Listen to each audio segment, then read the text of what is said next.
Welcome my dear ফেলার্স। আজকের এই ভিডিওটা class 9-এর lesson 11 A শিপরেক sailor.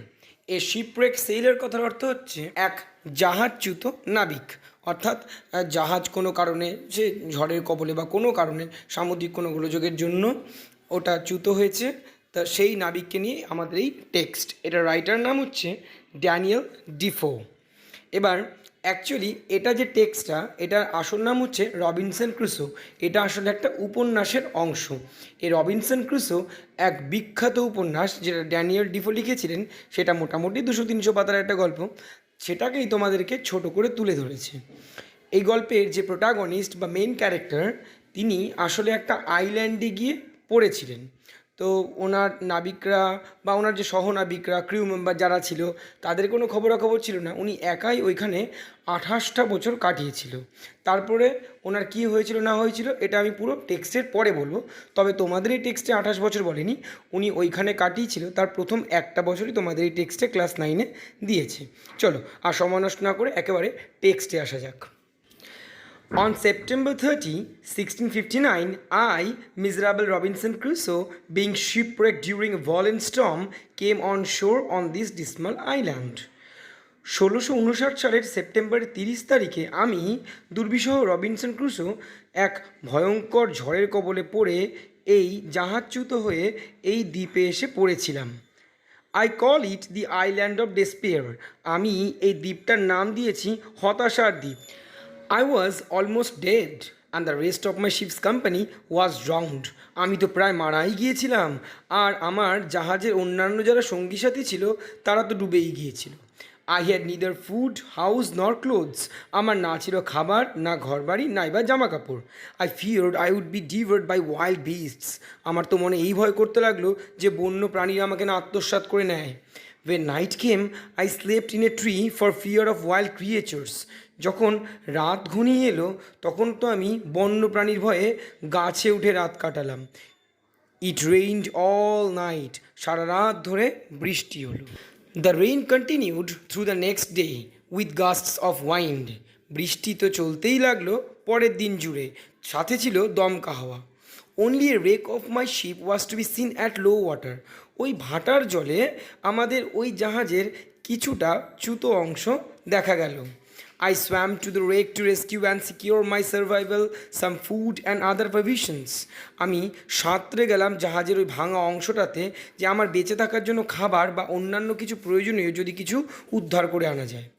I was able to collect some wood, cable, string, a knife, nails and a gun. আমি সংগ্রহ করতে উদ্ধার হয়েছিলাম কিছুটা কাঠ, তার, দড়ি, একটা ছুরি, পেরেক এবং একটা বন্দুক। I also collected a hammock and some canvas with which I made a tent. আর আমি ওইখান থেকে জোগাড় করেছিলাম একটা হ্যামক। হ্যামক মানে আমরা দেখেছি জালের একটা বিছানা টাইপের বা দোলনা টাইপের, দুটো কাঠের মধ্যে লাগিয়ে যে দোলনাগুলো ব্যবহার করা হয় ওগুলোকে হ্যামক বলে। তো আমি সেটা উদ্ধার করেছিলাম।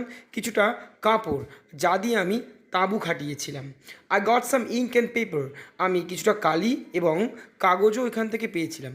I also found some money but they were useless to me in this barren island. আমি কিছু টাকাও সেখানে পেয়েছিলাম, কিন্তু সেগুলো কোনো কাজের ছিল না এই জমিতে, কারণ এখানে তো ওই টাকা দিয়ে কিছু হবে না। I was some 100 leagues out of the ordinary course of the trade of mankind. আমি তো কয়েকশো ক্রোশ দূরে ছিলাম সাধারণ মানব সভ্যতার থেকে। I was convinced I had to spend the rest of my life alone in this wild, desolate island. আমি এটা বুঝে গিয়েছিলাম যে আমার জীবনের বাকিটুকু এই বন্য নির্জন আইল্যান্ড বা দ্বীপেই আমাকে কাটাতে হবে। I searched long for a place of safe habitation. নিরাপদ আশ্রয়ের জন্য আমি বেশ কিছুদিন ধরে জায়গা খুঁজছিলাম। I found a little plain on the side of a rising hill. উদীয়মান পাহাড়ের সামনে একটা ছোট সমতল ভূমি আমি দেখতে পেলাম। On the rocky wall of the hill there was a hollow place worn in like the entrance to a cave. ওই পাথুরে পাহাড়ের গায়ে বা দেওয়ালে একটা ফাঁপা জায়গা ছিল, এমনভাবে খোদাই করা দেখে মনে হচ্ছিল যেন কোনো গুহার প্রবেশদ্বার। On the flat of the green just before this hollow, I resolved to pitch my tent. এই ফাঁপা জায়গাটার সামনে যে সমতল ভূমিটা ছিল, ঠিক তার সামনেই আমি ঠিক করলাম যে আমার এই তাঁবুটাকে খাটাবো। I cut the wood I collected into stakes. যে কাঠ আমি সংগ্রহ করেছিলাম সেই কাঠগুলোকে আমি খুঁটির আকারে কাটলাম। I drove them into the ground in a semicircle around my tent. আমি সেইগুলোকে আমার তাঁবুর চারিদিকে অর্ধবৃত্ত আকারে দাঁড় করালাম। The stakes stood 6 inches apart from each other. ওই খুঁটিগুলো প্রত্যেকটা একে অপরের থেকে 6 ইঞ্চি দূরে দূরে আমি বসালাম। I put the cables I had rescued from the ship around the stakes in the manner of a fence.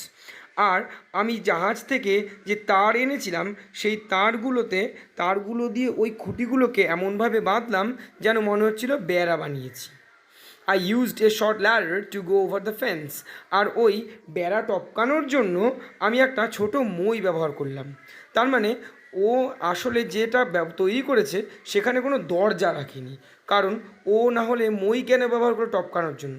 এবার দরজা যে রাখেনি তার পেছনে কারণটা কি? তার পেছনে কারণ ওইখান থেকে দরজা ভঙ্গুর হবে আর ওটা থেকে যে কোনো বন্য প্রাণী এসে ওটাকে ভেঙে ঢুকে যেতে পারে, তার জন্য ও মই ব্যবহার করতে লাগলো। Once in, I withdrew the ladder after me so that I was completely fortified against the world outside. একবার মই দিয়ে প্রবেশ করে নেওয়ার পরে মইটাকে সরিয়ে দেওয়ায় আমি পুরো পৃথিবীর থেকে আলাদা হয়ে গেলাম। কেন? ওই মই বেয়ে তো অন্য কোনো প্রাণীও আসতে পারে না, তাই মইটাকেও সরিয়ে দিত প্রবেশ করার পরে। Into this tent I brought all my stores and provisions. এই তাঁবুর ভেতরে আমি যত জিনিসপত্র জোগাড় করেছিলাম সব কিছুকে আনলাম। After I had been on the island for 10 or 12 days, it occurred to me that I would lose the measure of time. এই দ্বীপে 10 থেকে 12টা দিন কাটানোর পরে আমার মাথায় এলো আমি তো সময়ের হিসাবটা ভুলে যেতে পারি। This was because I had neither watch নর ক্যালেন্ডার, কারণ আমার কাছে না ছিল কোনো ঘড়ি নাই বা ছিল কোনো calendar. To prevent this I cut with my knife upon a large post the date of my landing. I put a notch with my knife for every day. তো এইসবের থেকে নিজেকে বাঁচানোর জন্য আমি কি করলাম, ছুরি দিয়ে একটা বড় খুঁটির মধ্যে আমি যেই ডেটে এখানে ল্যান্ড করেছিলাম সেই ডেটটা লিখে রাখলাম। আর প্রত্যেক দিন ছুরি দিয়ে আমি একটা করে খাঁজ কাটতে রাখলাম দিনের হিসাবটা রাখার জন্য। After a long spell of rain, I saw some fair weather around 7th November. দীর্ঘ বৃষ্টির পরে প্রায় 7ই নভেম্বর নাগাদ আমি ভালো আবহাওয়া দেখতে পেলাম। I spent the next couple of days making small wood boxes to keep my provisions dry from the rain. তো আরও 2 দিন কাটানোর পরে আমি দুটো কাঠের বাক্স বানালাম আমার জিনিসপত্রগুলোকে বৃষ্টির থেকে নিরাপদে রাখার জন্য। Among the things I rescued from the ship there was a small bag of corns meant for poultry feed. যে সমস্ত জিনিস আমি জাহাজ থেকে উদ্ধার করে এনেছিলাম তার মধ্যেই ছিল একটা ব্যাগ যাতে ভরা ছিল শস্যদানা মুরগির খাবারের জন্য। Most of it had been devoured by rats. তাদের মধ্যে বেশিরভাগটাই খাওয়া হয়ে গেছিলো ইঁদুরের দ্বারা। মানে আমি যে ব্যাগটা এনেছিলাম তাদের মধ্যে শস্যদানা ছিল ঠিকই, কিন্তু তার বেশিরভাগ শস্যদানাটাই ইঁদুর ইতিমধ্যেই খেয়ে ফেলেছিল। যাকে I saw nothing but husks and dusts in the bag. আমি তো ব্যাগের মধ্যে তেমন কিছু পেলাম না, শুধুমাত্র ভুসো আর ধুলি পেলাম। মানে ওখানে ধুলো পড়েছিল আর ভুসো বলতে ওই খোসা টাইপের কিছু দানা সেগুলো পড়েছিল। I emptied the contents outside my wall. যে দেওয়ালটা আমি বানিয়েছি তার বাইরের দিকে আমি ওগুলোকে ঝেড়ে ফেলে দিয়েছিলাম। This was a little time before the great rains. সেই বিরাট বৃষ্টির কিছুদিন আগেই আমি এই কাজটা করেছিলাম। A month letter I discovered green stock shooting out of the ground. 1 মাস পরে আমি দেখতে পেলাম মাটি থেকে একটু একটু করে চারা গাছ যেন গজিয়ে উঠছে। I was astonished to discover it was perfect green barley. আমি তো দেখে এটা অবাক হয়ে গেলাম যে এটা একদম পারফেক্ট সবুজ barley. By the June of 1660, I had gained security of food and shelter. 1660 সালের জুন মাস নাগাদ আমি মোটামুটি খাবার এবং আশ্রয়ের দিকে পুরোপুরি নিরাপদ হয়ে গেছিলাম। অর্থাৎ আমার যেগুলো বেসিক নিড সেগুলোকে আমি ইতিমধ্যে জোগাড় করে ফেলেছিলাম। In this same month I developed a high fever and lay weak and thirsty. এই মাসেই আমার প্রচুর জ্বর হয়েছিল আর আমি দুর্বল এবং তৃষ্ণার্ত অবস্থায় পড়েছিলাম। I recovered around 30th and gradually fail stronger than the day before. আমি সেরে উঠেছিলাম মোটামুটি 30 তারিখ নাগাদ, আর ধীরে ধীরে আমি আগের মতোই শক্তিশালী হয়ে উঠছিলাম। On 15th of July, I took a more particular survey of the island. প্রায় জুলাই মাসের 15 তারিখ নাগাদ এই আইল্যান্ডটাকে আমি ভালো করে ঘুরে ফিরে দেখলাম। Around 2 miles up, I found a brook with pleasant meadows by its bank, plain, smooth and covered by grass. প্রায় 2 মাইল ওপরের দিকে যেতে না যেতেই আমি দেখতে পেলাম একটা ছোট নদী, যার তীরে রয়েছে তৃণভূমি, যা সবুজ, সমতল এবং মসৃণ ঘাসে Dhaka. In a woody part, I found melons in great abundance and the grape trees. আর একটু বনের দিকে যেতে না যেতে আমি দেখলাম সেখানে তরমুজ প্রচুর পরিমাণে রয়েছে, সাথে রয়েছে আঙুর গাছ। The grapes were ripe and rich, আঙুরগুলো ছিল পাকা এবং রসালো। Further into the land, I found a great number of cocoa, orange and lemon trees. আরও যখন আমি জমির দিকে গেলাম, আমি দেখলাম প্রচুর পরিমাণে কোকো, কমলা লেবু আর লেবু গাছ রয়েছে। I carried great parcels of fruit homeward and the journey took me 3 days. আমি প্রচুর পরিমাণে খাবার পার্সেল করে সেখান থেকে নিয়ে আসতে লাগলাম আমার বাড়ির দিকে, কিন্তু আমার বাড়িতে আসতেও তাও 3 দিন লেগেছিল, কারণ ও অনেকটা ভেতরে তার মানে প্রবেশ করে গিয়েছিল। I was tempted to transfer my habitation to this valley of fruits. আমি তো এবার লোভে পড়ে গেলাম যে আমার থাকার জায়গাটা কি তাহলে এই ফলের উপত্যকার মধ্যেই কি এসে তৈরি করব। I did not, আমি করলাম না, because I still hoped to be rescued by some passing ship on the sea. কারণ আমার তখনও পর্যন্ত আশা ছিল যে এইখান থেকে সমুদ্র দিয়ে পাস করতে থাকা কোনো জাহাজ হয়তো আমাকে কখনো উদ্ধার করবে। I did not want to enclose myself in hill and woods, আমি নিজেকে পাহাড় এবং এই বনের মধ্যে নিয়ে গিয়ে আবদ্ধ করতে পারবো না। মানে ও বিচ সাইডটায় ছিল এবং বিচের থাকাটাই প্রেফার করলো। I stayed in the view of the sea, আমি সমুদ্রই দেখতে পাবো এইরকম জায়গার মধ্যেই রইলাম। 10 months had passed since I had set foot on this island. আমি এই দ্বীপে পা রাখার পরে 10 মাস অতিক্রম হয়ে গেল। Previously I had no lamp after dark, আগে অন্ধকার নেমে আসার পরে আমার কাছে কোনো বাতি ছিল না। I collected a little tallow and a small clay dish, আমি কিছুটা পশুর চর্বি জোগাড় করেছিলাম, সাথে একটা মাটির থালা। To this I added a wick, এর ওপরে আমি জুড়ে দিলাম একটা পোলতে। I had thus made myself a lamp, আর এইভাবে আমি নিজের জন্য একটা বাতিও তৈরি করে ফেললাম। I now began to seriously consider the circumstance I was reduce to, এবার আমি যে পরিস্থিতির মধ্যে এসে পড়েছি এটাকে আমি এবার গুরুতরভাবে বিবেচনা করতে লাগলাম, যে মানে আমাকে হয়তো এখানেই থাকতে হবে, এরকম একটা ব্যাপার। I decided to describe my state of affairs in writing.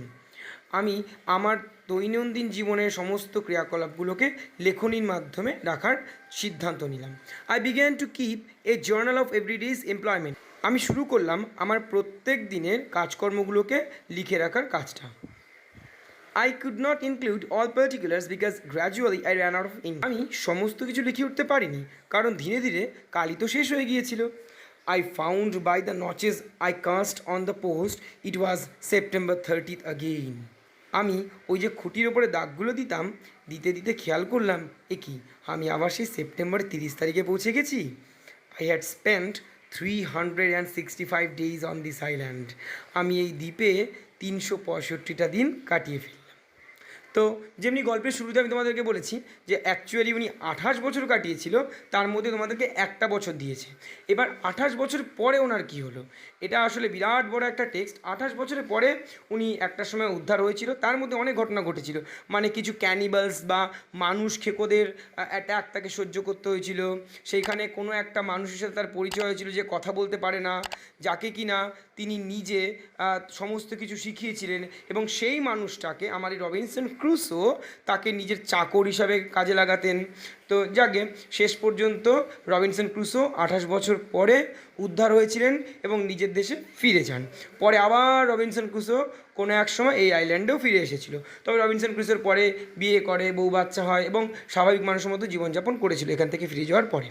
তোমাদের এই গল্পটা কেমন লাগলো সেটা অবশ্যই কমেন্ট বক্সে লিখে জানাবে। আর হ্যাঁ, এইখান থেকে তুমি কি শিখলে? আমি একটাই জিনিস বলবো, সেটা হচ্ছে এইখান থেকে আমাদের একটা ডিটারমিনেশন শেখা, যে একাও বাঁচা যায়, যে কোনো কঠিন পরিস্থিতির মধ্যে হার না মানা একটা অ্যাটিটিউড।